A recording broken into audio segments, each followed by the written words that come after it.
T20 world cup जिंकल्यानंतर बीसीसीआयने team इंडियाला 125 करोडचं बक्षीस जाहीर केलेलं आहे। आपल्याला पण माहित आहे। टीम इंडिया आल्यानंतर त्यांचं दिल्ली ते गल्लीपर्यंत स्वागत झालं। जेव्हा विजय मिरवणूक करून ते वानखेडे स्टेडियमवर आले तिथं त्यांना चेक पण देण्यात आला 125 करोडचा।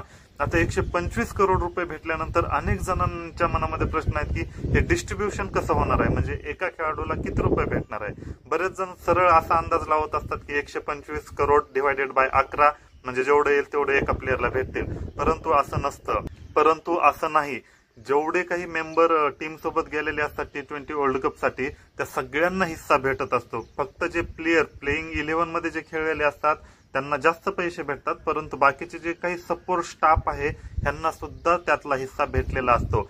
तर जवळपास नक्की डिस्ट्रीब्युशन कसं असणार आहे हेच बघूया। तर जेवढे काही प्लेइंग 11 मध्ये होते, प्लेइंग 11 मध्येच नाही, ज्यांचं 15 मध्ये सिलेक्शन झालं होतं आणि त्याचसोबत हेड कोच राहुल द्रविड यांना 5-5 करोड मिळणार आहेत प्रत्येकी।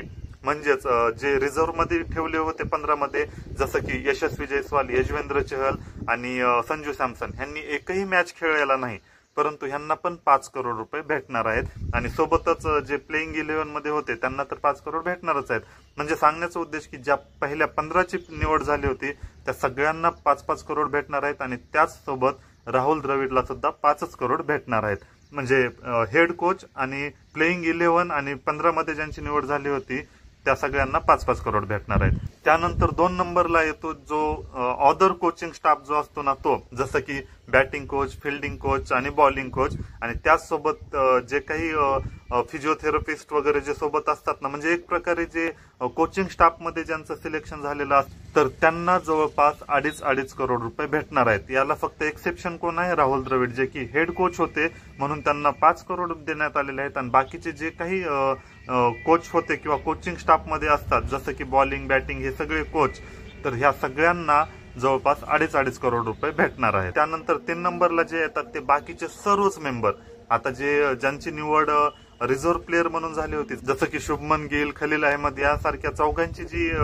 निवड रिझर्व्ह प्लेअर मध्ये झाली होती त्यांना प्रत्येकी 1-1 कोटी भेटणार आहेत। आणि त्याचसोबत टीम सोबत जेवढे काही मेंबर गेले होते, मग ते सपोर्ट स्टाफ असू द्या, कोचिंग स्टाफ असू द्या किंवा जे काही इतर मेंबर असतील, सर्वच्या सर्वांना 1-1 करोड रुपये भेटणार आहेत। तर ओव्हरऑल बघायला गेलं तर हे 3 प्रकारे डिस्ट्रीब्युशन झालंय। सगळ्यात जास्त जे रक्कम भेटलेली आहे ती 5 करोड, त्यानंतर 2.5 करोड आणि त्यानंतर 1 करोड।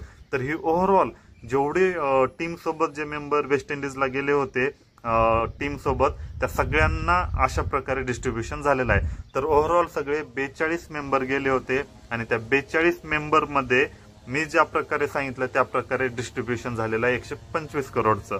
तर सगळ्यात जास्त जी रक्कम भेटली असेल इंडिव्हिज्युअलला ती 5 करोड आहे, त्यानंतर 2.5 करोड आहे आणि त्यानंतर 1 करोड। आणि याचसोबत महाराष्ट्र सरकारने सुद्धा 11 करोड रुपयाचं बक्षीस जाहीर केलेलं आहे टीम इंडियाला। तर याचं पण जे डिस्ट्रीब्युशन आहे ते बऱ्यापैकी असंच होऊ शकतं, परंतु त्याची ऑफिशियल माहिती समोर आलेली नाही, परंतु 99% चान्सेस आहेत। तर मी ज्या प्रकारे सांगितलं अगदी त्याच प्रकारे ह्या 11 करोडचं पण डिस्ट्रीब्युशन होऊ शकतं। तर बऱ्याच जणांना जे असं वाटत होतं की 125 फक्त जे 11 प्लेयर खेळलेले आहेत त्यांनाच भेटत असतात, तर हे पूर्णपणे चुकीचं आहे। तर 125 करोड रुपये हे 42 जणांना भेटलेले आहेत।